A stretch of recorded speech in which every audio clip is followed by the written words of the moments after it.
Bismillahirrahmanirrahim. Assalamualaikum warahmatullahi wabarakatuh. Anak-anak, apa kabarnya semua hari ini? Semoga kalian dalam keadaan sehat ya. Nah, anak-anak, kita lanjutkan pembelajaran tematiknya masih di subtema 1, tema 3 atau tema 4C. Nah, kalian buka buku kalian halaman 19. Ya, buka bukunya halaman 19. Jadi kali ini kita akan belajar tentang bagian-bagian dari bunga. Kemarin kita sudah belajar tentang bagian-bagian tubuh tumbuhan, sekarang kita belajar tentang bagian-bagian dari bunga. Nah, bunga ini seringkali kita temui ya dalam kehidupan kita ya, bahkan di sekitar kita atau di sekeliling kita banyak sekali kita temui bunga beragam jenisnya maupun bentuknya. Nah, bunga itu memiliki bagian-bagian loh. Apa sajakah bagiannya? Yang pertama, perhatikan ya.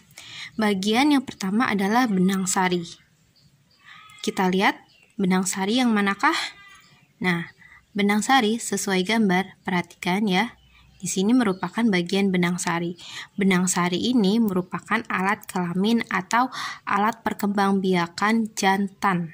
Ya, benang sari terdiri atas kepala sari dan tangkai sari. Jadi kepala sarinya ini yang ditunjuk oleh tanda panah, kemudian tangkai sarinya adalah tangkainya ini. Ya. Jadi benang sari itu merupakan alat perkembangbiakan jantan bagi bunga. Kemudian adalah yang kedua putik. Perhatikan ya, tanda pandangnya lihat putik. Putik merupakan alat kelamin betina pada bunga. Putik terdiri atas kepala putik dan juga tangkai putik. Kepala putiknya yang ini bagian paling atas dan ini adalah tangkai putiknya. Putik biasanya berjumlah 1. Ingat ya, putik itu dalam bunga biasanya berjumlah 1 dan berada di tengah-tengah bunga serta dikelilingi oleh banyak benang sari.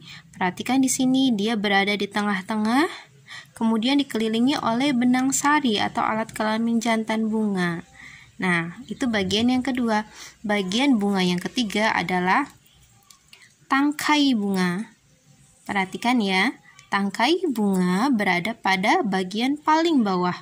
Tangkai bunga berperan sebagai penahan dan penopang bagian-bagian bunga yang ada di bagian atasnya. Jadi tangkai bunga ini berperan sebagai penopang bagian bunga yang berada di atasnya. Tangkai bunga juga berfungsi sebagai penyambung antara bunga dan batang atau ranting.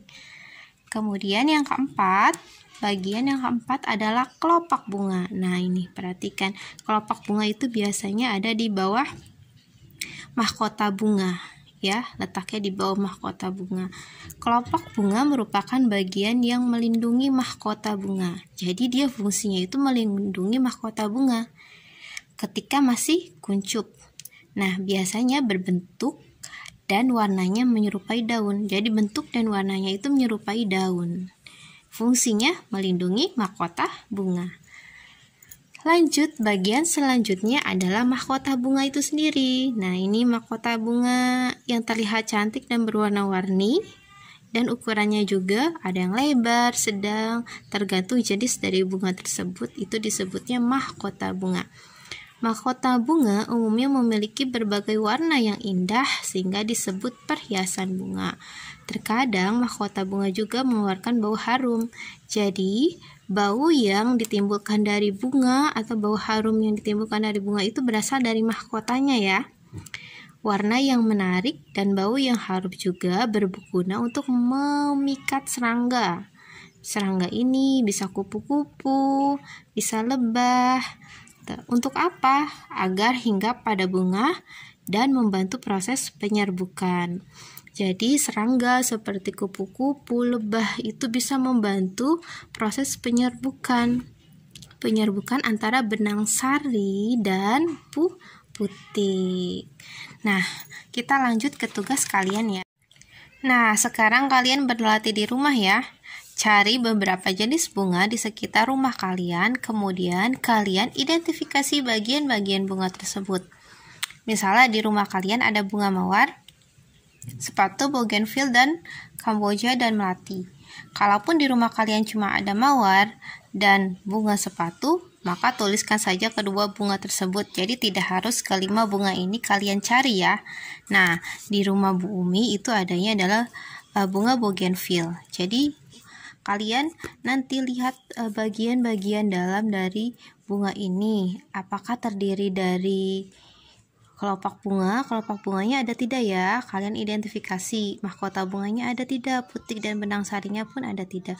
Nanti kalian lihat bagian-bagiannya dengan teliti ya. Kemudian tuliskan dalam tabel yang sudah tersedia. Ingat, kalau di rumah itu cuma ada sebagian aja, cuma ada mawar dan bougainville saja boleh, cuman itu aja. Gitu, minimal 2 bunga itu harus kalian isi ya. Itu tugas kalian di halaman 20. Kita lanjut nanti ke video selanjutnya.